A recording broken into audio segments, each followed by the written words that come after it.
Okay, so today I'm doing a video which is a follow-up on last week's video on Fintech 101. So I'll be doing a different set of videos to touch on a different category of fintech and how they are regulated in the Kenyan space and how they also operate from a market perspective.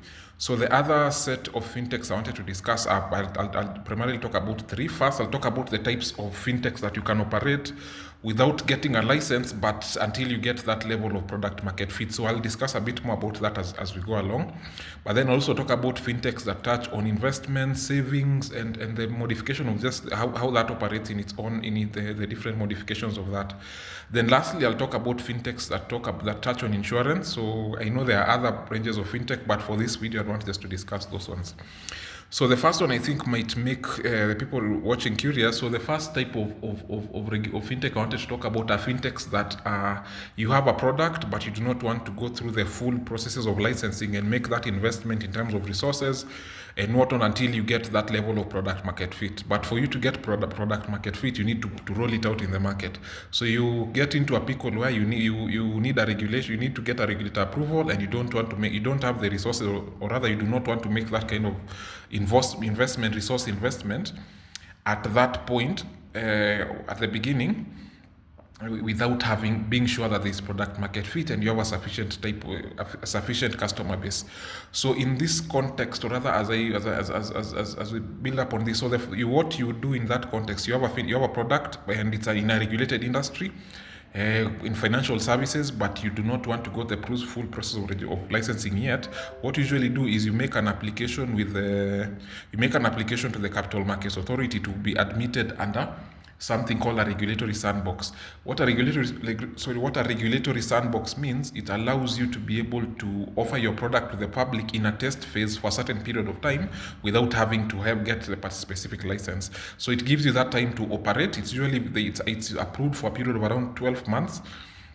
And then after that, then depending on, it can be extended, or you can be required to get a license at that point, but it just gives you that kind of grace period to offer your product without necessarily having the licenses and not having to not have to get shut down because you don't have the requisite licenses. So that one is called the regulatory sandbox. You apply to the Capital Markets Authority. It's less costly, and also the requirements are a bit less. And once you're admitted to the sandbox, you're now able to operate and offer your products to a certain limited group, or rather to a certain group of people, for you just to identify that product market fit. And once you do and you see the commercial viability, now it's when you'll be required to get the specific regulatory approval for that deals with your product. The other thing I wanted to touch on is the fact that if you have a product that touches on investments and savings and anything just that relates to that, also usually need to get a license from the Capital Markets Authority. So a good example of this, I do not know if they're regulated or not, but I think you've heard about Chums. I think it's a means for someone to be able to save to a certain extent and invest, or any of these apps that just allow you to save and invest in one form or the other, whether it's saving to buy something, or saving the common save to buy options that you usually have, save to buy, and all of those that allows you to invest it through a digital product.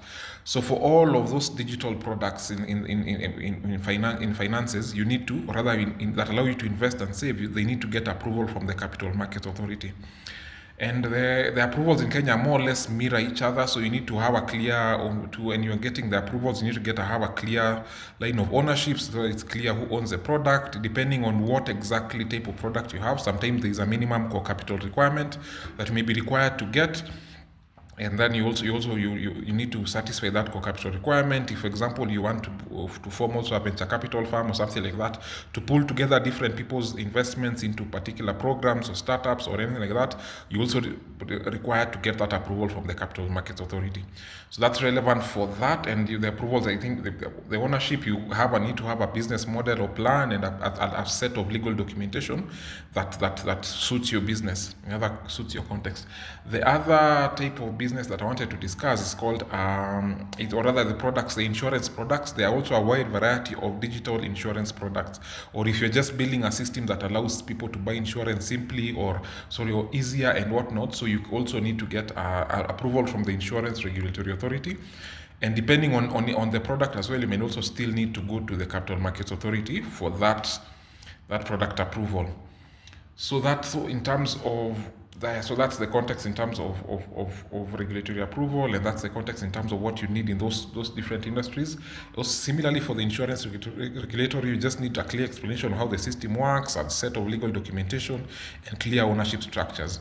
There are other, and I also know there are also fintechs that have merged products. So they, for example, have a product that has an insurance element to it, has a payments element to it, has different merge elements to it. So in that particular context, or even has another, maybe you're offering a digital product to SACCOs or to different entities. So if it's SACCOs, you need to get an approval from SASRA, the SACCOs Regulatory Authority. If it's cooperatives, you go to the specific cooperative regulator, and you're able to get approvals for all those products.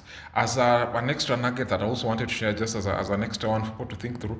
So in addition, for you to be able to get approval, or rather the other key things that are usually, another key license that you usually need to get an approval to get the other licenses, is if you are offering any service that touches on people's personal data. So personal data means the information, contact details, transactional details, bank account, mobile wallet details, and whatnot. And any kind of sensitive information that touches on if you're a savings product, touches if you're a payments product, if you're an investments product, if you're a lending product specifically, or particularly, you still need to get that approval from the regulator for you to be able to approval from the regulator, in that case, who's the Office of the Data Protection Commissioner. So usually this license is critical for you to get the rest of the licenses, because every other, if you're going to the CBK or the CMA or SASRA, they will require you to have that license from the Office of the Data Commissioner. So it's also a very crucial license. And there are two types of licenses under that. You can either get a license to act as a data controller, and also a license to act as a data processor. So they also, depending on the kind of products you offer, some data controllers are the ones that are in charge of, or rather they mandate how data is supposed to be handled and processed. And processors now, which I believe a lot of companies, particularly tech companies, will fall, they're the ones that receive instructions. Let's say, for example, you are collecting payments on behalf of another company, so you receive instructions from that company to process certain types of personal data. So in that regard, you'll be required to get a data processor license. So those are nuggets I wanted to share, and I think just to give a bit of context on the other types of fintechs beyond the ones that I had mentioned. In case you have any questions or want to have a follow-up discussion on all of these things, my name is Meshack Masibo. I am a lawyer who specializes in offering legal services to technology companies. You can reach me on email, through my website, and which I think will be clear from the video, and you can be able to discuss a bit more. Thank you. Yeah.